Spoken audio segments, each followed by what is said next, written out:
অনেকে ভাবছো যে একসাথে রেজিস্ট্রেশন করবে তার কোনো লাভ রয়েছে কি? ভাইভাতে তোমাদেরকে এটা হেল্প করতে পারে। যারা শুধু সিবিএসসি বোর্ডে পড়বে বা অন্য কোনো বোর্ড পড়বে ওয়েস্ট বেঙ্গল ছাড়া, যেমন বিহার বোর্ড, তাদেরও কিন্তু মাইগ্রেশন সার্টিফিকেট দিতে হবে। এটা অনেকে বুঝতে পারছে না, তারা ভাবছে স্কুলিং সার্টিফিকেট দিলে হবে। রাইজিং স্টার মেডিকোসের নতুন ভিডিওতে তোমাদের সবাইকে স্বাগত। আশা করি তোমরা সবাই ভালো আছো। এই ভিডিওতে ওয়েস্ট বেঙ্গল হেলথ সায়েন্সের রেজিস্ট্রেশন তোমরা কিভাবে করবে সেটার সম্বন্ধে জানাবো, এবং আমি তোমাদেরকে এটাও জানাবো যে মাইগ্রেশন সার্টিফিকেট কাদের জন্য দরকার, সাথে সাথে রেজিস্ট্রেশন আগে থেকে রয়েছে তাদেরকে কি করতে হবে সেই সম্বন্ধে তোমাদেরকে জানাবো। দেখো, এই যে নোটিফিকেশন, এটা কিন্তু আজ থেকে প্রায় 20 দিন আগেই রিলিজ করে দেওয়া হয়েছিল ওয়েস্ট বেঙ্গল হেলথ ইউনিভার্সিটির তরফ থেকে। তো পুরো প্রসেসটা আমরা জানবো, প্রত্যেকটা স্টেপে স্টেপে আমরা জানবো যে কি কি ডকুমেন্টস লাগবে, কি কি ডিটেলস তোমাদেরকে ভরতে হবে, এবং কি কি ডকুমেন্টস তোমাদের কলেজ থেকে নিয়ে নিতে হবে, কারণ কিছু ডকুমেন্টস তোমাদের কলেজের কাছে রয়েছে। তো পুরো ভিডিওটি শেষ পর্যন্ত দেখো, এবং আমি এই ভিডিওতে তোমাদেরকে এটাও জানাবো যে অনেকে ভাবছো যে একসাথে রেজিস্ট্রেশন করবে, তার কোনো লাভ রয়েছে কি, এবং সেটা করলে কি হবে। পুরো ভিডিওটি শেষ পর্যন্ত দেখো, আশা করি তোমাদের ভালো লাগবে। দেখো, নোটিফিকেশন ওয়াইজ কিন্তু 1 থেকে 31 তারিখের মধ্যে যদি তোমরা রেজিস্ট্রেশন করো, তাহলে কিন্তু তোমাদের 2500 টাকা দিতে হবে এবং লগ বুক দিতে হবে 1500 টাকার। এবার 1 তারিখ থেকে 31 তারিখে করলে তাতে লেট ফিস রয়েছে 500 টাকা, এবং যদি 1 তারিখের পরে করো, মানে 1ই ফেব্রুয়ারির পরে করো, তাহলে কিন্তু তোমাদের লেট ফিস প্রায় 2500 টাকা পর্যন্ত রয়েছে। তাহলে আমি তোমাদেরকে অবশ্যই প্রেফার করবো যে তোমরা 31 তারিখের আগে অবশ্যই এটা কমপ্লিট করে দাও, যতই কাজ থাকুক না কেন। সাথে সাথে তোমরা কমেন্টও করতে পারো কোনো সমস্যা হলে। এবার দেখো, সবার আগে দেখো তোমাদেরকে কিন্তু ওয়েস্ট বেঙ্গল হেলথ ইউনিভার্সিটির ওয়েবসাইটে যেতে হবে, যেটার জন্য তোমরা ক্রোমে বা কোনো ব্রাউজারে গিয়ে সার্চ করতে পারো WBUHS। এটা সার্চ করার পরে তোমরা যে ওয়েবসাইটটি রয়েছে এই ওয়েবসাইটেই কিন্তু আসবে, যেটা হচ্ছে https://wbuhsac.in। এখানে আসার পরে তোমরা স্টুডেন্ট লগইন এর যে অপশনটি রয়েছে তার উপর ক্লিক করবে। ক্লিক করলেই তোমরা কিন্তু student login a user name এবং পাসওয়ার্ড তোমাদের দিতে বলবে। এবার যেহেতু তোমাদের কাছে ইউজার নেম এবং পাসওয়ার্ড নেই, তাই তোমাদেরকে কিন্তু ক্রিয়েট আ অ্যাকাউন্টে যেতে হবে। ক্রিয়েট অ্যান অ্যাকাউন্টে গেলে তোমাদের কাছে এরকম একটা ইন্টারফেস আসবে, যেখানে কিন্তু তোমাদেরকে already register with West Bengal health university online, আর এটা দেখা থাকবে নিউ রেজিস্ট্রেশন। যারা অলরেডি রেজিস্ট্রেশন করেছে তাদের প্রসেসটা আমি পরে বলছি, যারা নিউ রেজিস্ট্রেশন করবে তাদেরটা আগে বলে দিই। যারা নিউ রেজিস্ট্রেশন করতে চায় তাদেরকে কিন্তু এরকম একটা ইন্টারফেস আসবে, যেখানে student name, father name, date of birth, mobile number এবং ইমেল আইডি এগুলি দরকার পড়বে। এইগুলি দেওয়ার পরে তোমরা নেক্সটে যখন ক্লিক করবে, তারপরে ওটিপি দেওয়ার পরে তোমাদের যখন ভেরিফিকেশন হয়ে যাবে, তারপরে তোমরা কিন্তু এরকম একটা ইন্টারফেস পাবে। এই ইন্টারফেসে ক্লিক করার পরে যে থ্রি ডট রয়েছে, এখানে ক্লিক করার পরে তোমরা আসবে রেজিস্ট্রেশন, এক্সামিনেশন, পেমেন্ট ফি, সার্টিফিকেট। এখানে তোমরা রেজিস্ট্রেশনের ওপরে ক্লিক করে এটাকে এক্সটেন্ড করে নিউ রেজিস্ট্রেশনে ক্লিক করবে। নিউ রেজিস্ট্রেশনে ক্লিক করার পরে তোমাদের কাছে কি কি বেসিক ইনফরমেশন চাইবে সেটা দেখে নাও। সেটা হচ্ছে ডিগ্রি। এবার এখানে ডিগ্রি যেহেতু এমবিবিএস এর ক্ষেত্রে হচ্ছে, তাহলে এখানে তোমরা লিখবে কিন্তু এমবিবিএস, কোর্স অফ স্টাডিও এমবিবিএস, এবং তোমাদের সাবজেক্টও এমবিবিএস। ওখানে অপশন দেওয়া থাকবে। তারপরে তোমাদের কলেজ আইডি মেনশন করতে হবে। তোমরা কলেজ ওয়াইজ তোমরা কলেজের ওয়েবসাইট থেকে পেয়ে যাবে। কলেজের নেম দেবে। তারপরে তোমরা যদি কোনো ক্যাটাগরি থাকো তাহলে তোমরা সেই ক্যাটাগরিটা ক্লিক করবে। তারপরে অ্যাডমিটেড ক্যাটাগরি। দেখো, ফর এক্সাম্পল কোনো ওবিসি স্টুডেন্ট কিন্তু ক্যাটাগরি ওবিসি হতে পারে, কিন্তু সে যখন অ্যাডমিশন নিয়েছে সে জেনারেল হিসেবে অ্যাডমিশন নিতে পারে। তাই এই অ্যাডমিটেড ক্যাটাগরিটা কিন্তু তোমরা দেখে নেবে, তোমরা যখন যে লিস্টটি তোমাদের পাবলিকেশন হয়েছিল বা তোমাদের প্রভিশনাল অ্যালটমেন্ট লিস্টে কিন্তু রয়েছে যে অ্যালটেড ক্যাটাগরি তোমার কি। তারপর পয়েন্টে কিন্তু তোমরা এমপ্লয়েড কিনা কোনো অর্গানাইজেশনে ইয়েস বা নো মারবে। এটা কাদের জন্য? একটা এনওসি সার্টিফিকেট দরকার হয় এমপ্লয়েডদের জন্য, যে তারা কোনো কোর্স পার্টিসিপেট করছে কি। তোমরা যদি কোনো জব করে থাকো, যে জেনারেলি কেউ করে না, তোমরা এটা নোই মেরে দেবে। এবারে আসছি জেন্ডারে, জেনারেল মেল ফিমেল দিয়ে দেবে, পিডব্লিউডি যদি থাকে দেবে, ম্যারেজ হয়েছে কি না হয়েছে সেটা তোমরা দেবে, ইয়েস বা নো। তারপরে ন্যাশনালিটি দেবে, দিলে এই পেজটি কমপ্লিট হয়ে যাবে। এটা ছিল পার্সোনাল ইনফরমেশন। তারপরে আসবে কিন্তু অ্যাড্রেস। এখানে যে অ্যাড্রেসটা দেবে সেটা কিন্তু তোমাদের পার্মানেন্ট অ্যাড্রেস হওয়া উচিত। কি আর এটা যেটা দেবে সেটা হচ্ছে তোমাদের প্রেজেন্ট অ্যাড্রেস। এবার দেখো, permanent address and present address কিন্তু আলাদা থাকতে পারে। For example all India quota student, বা তোমরা যদি কেউ বীরভূমে স্টুডেন্ট থাকো এবং তারা হচ্ছে প্রেজেন্ট অ্যাড্রেসে যদি বাঁকুড়াতে পড়ো, তাহলে তোমরা কিন্তু বাঁকুড়ার যে প্রেজেন্ট অ্যাড্রেস তোমাদের হোস্টেলের কাছে, বা যদি হোস্টেলে থাকো কিংবা যেখানে পিজি ভাড়া করে থাকছো তোমরা, সেখানকার অ্যাড্রেস কিন্তু তোমাদের প্রেজেন্ট অ্যাড্রেসে দিতে হবে। এবার কোয়ালিফিকেশন মার্কস তোমরা দিয়ে দেবে ফিজিক্স, কেমিস্ট্রি, বায়োলজিতে। তারপরে তোমরা এইচএস কোন ইয়ারে পাস করেছো, কোন বোর্ড, রোল নাম্বার সেটা দেবে। কোনো তোমাদেরকে গ্যাপ সার্টিফিকেটের জন্য এটা ইম্পর্টেন্ট। যদি তোমরা ব্রেক করো কোনো স্টাডিতে, মানে 2 বছরের যদি তোমাদের গ্যাপ থাকে তাহলে ইয়েস মারবে, নাহলে নো। এবার এখানে লেখা রয়েছে যে তোমরা রেজিস্ট্রেশন করেছো কি, এটা নো হবে, কারণ আমি এটা যারা রেজিস্ট্রেশন করেনি তাদের জন্য বলছি।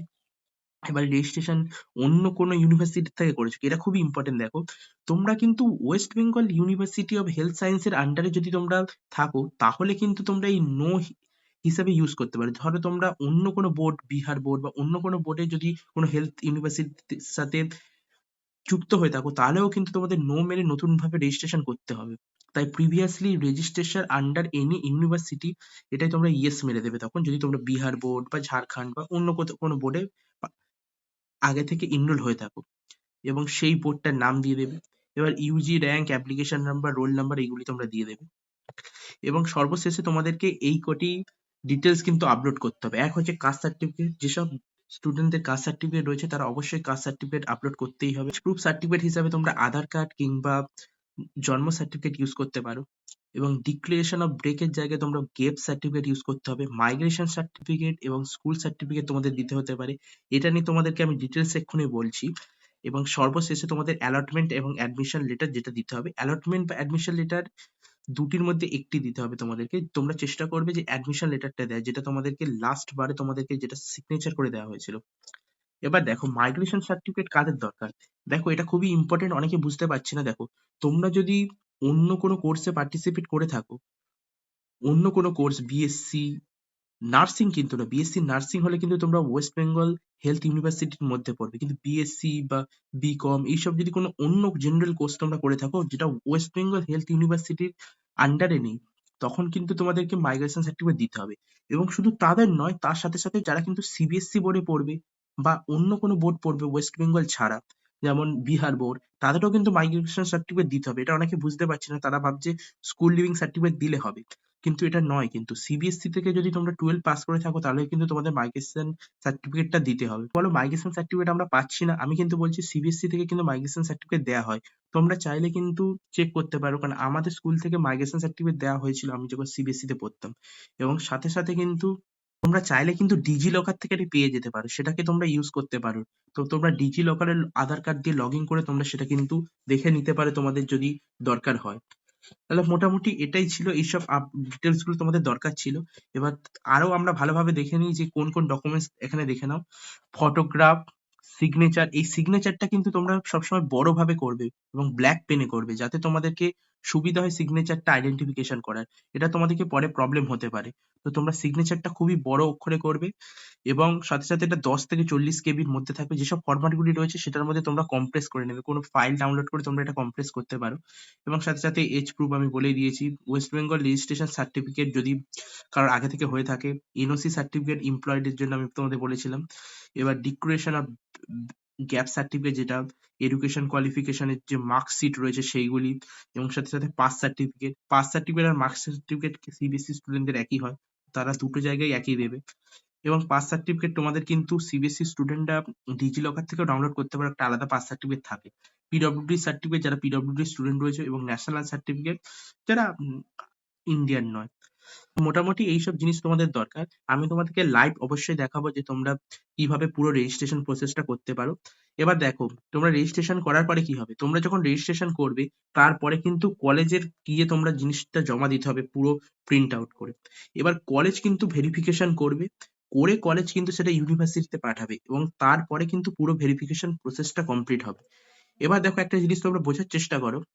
তোমরা যদি বাই চান্স কোনো ভুল করে থাকো, ধরো তোমরা রেজিস্ট্রেশনের সময় কিছু ভুল করলে, সেটা কিন্তু তোমরা কলেজকে জানিয়ে দিতে পারো। কলেজকে জানিয়ে দিলে কিন্তু অ্যাপ্লিকেশনের মাধ্যমে প্রিন্সিপালকে অ্যাপ্লিকেশন করে বা ডিন অফ স্টুডেন্ট অ্যাফেয়ার্সকে যদি তোমরা অ্যাপ্লিকেশন করে সেটাকে কিন্তু চেঞ্জ করতে পারো যদি তোমরা কোনো প্রসেসে ভুল করে ফেলো। তারপরে কলেজ সেটাকে ঠিক করে ইউনিভার্সিটিতে পাঠিয়ে দেবে। তো মোটামুটি এই ছিল পুরো প্রসেস। এবার যারা আগে থেকে রেজিস্ট্রেশন করে রেখেছো তাদের জন্য আমি বলে দিচ্ছি, দেখো, তোমরা যদি বিডিএস, বিএমএস এবং বিএসসি নার্সিং কিংবা যেসব কোর্সগুলি ওয়েস্ট বেঙ্গল হেলথ ইউনিভার্সিটির সাথে অ্যাফিলিয়েটেড রয়েছে, সেই সব কোর্সের মধ্যে কিছু থাকো, তাহলে তোমরা ডাইরেক্ট গিয়ে স্টুডেন্ট কর্নারে যোগাযোগ করো, এবং সেখানে তোমরা অ্যাপ্লিকেশন দিলে কলেজ থেকে তোমাদেরকে পুরো প্রসেসটা বলে দেওয়া হবে। তোমাদের আলাদা কোনো প্রসেস নেই, সেটা তোমাদের কলেজ থেকে বলে দেওয়া হবে এবং কলেজের তরফ থেকে সেটা করা হবে মোটামুটি। তোমরা প্রসেসটা পুরো ভালোভাবে বুঝতে পারলে, কোনো ডাউট থাকলে অবশ্যই আমাকে জানাবে এবং চেষ্টা করো পুরো প্রসেসটা 30 তারিখের মধ্যে কমপ্লিট করার। এবারে লাস্টে আমরা আসছি যে এই যে রেজিস্ট্রেশন রয়েছে এটা কোন জায়গায় কাজে লাগবে। দেখো, এই রেজিস্ট্রেশনের বেসিসে কিন্তু তোমাদের প্র্যাকটিক্যাল এবং প্র্যাকটিক্যালের সাথে সাথে কিন্তু তোমাদের প্র্যাকটিক্যাল বা ভাইবা এবং সাথে সাথে কিন্তু এক্সাম তোমাদের এই বেসিসেই হবে। এই বেসিসে তোমাদের ইউনিভার্সিটি এক্সাম গুলো হবে। এবার দেখো, ইউনিভার্সিটি এক্সাম কিন্তু প্রচুর টাফ সিচুয়েশনে হয় এবং যেহেতু এক্সাম গুলি প্রচুর টাফ সিচুয়েশনে হয় এবং সিসিটিভি ক্যামেরা থাকে, তাহলে তোমরা এক্সামে কোনো চিটিং করতে পারবে না। তাই তোমরা যদি 3-4 জন পাশাপাশি একসাথে রেজিস্ট্রেশন করো, তার কোনো বিশেষ লাভ কিন্তু হবে না, আনটিল আর আনলেস সেটা ভাইবাতে। ভাইবাতে তোমাদেরকে এটা হেল্প করতে পারে, কিন্তু সেটা ডিপেন্ড করে টিচারের উপর পুরোপুরি। এটা খুব বেশি লাভের নেই। তোমরা যদি চাও 3-4 জন একসাথে রেজিস্ট্রেশন করতে, তাহলে রাত্রিরের দিকে করতে পারো। ছিল ভিডিও। এরপরে আমি কিন্তু তোমাদেরকে অবশ্যই চেষ্টা করব পুরো প্রসেসটার একটা লাইভ ভিডিও বানানোর। তো সেটা পারলে আমি তোমাদেরকে জানিয়ে দেবো। এখন 12 তারিখ আছে, 15 থেকে 16 তারিখের মধ্যে আমি যদি সময় পাই তাহলে অবশ্যই আমি এটা একটা ভিডিও বানানোর চেষ্টা করবো। আশা করি ভিডিওটি ভালো লাগলো। অবশ্যই চ্যানেলটিকে সাবস্ক্রাইব করো। আবার দেখা হবে নতুন ভিডিওতে। বাই।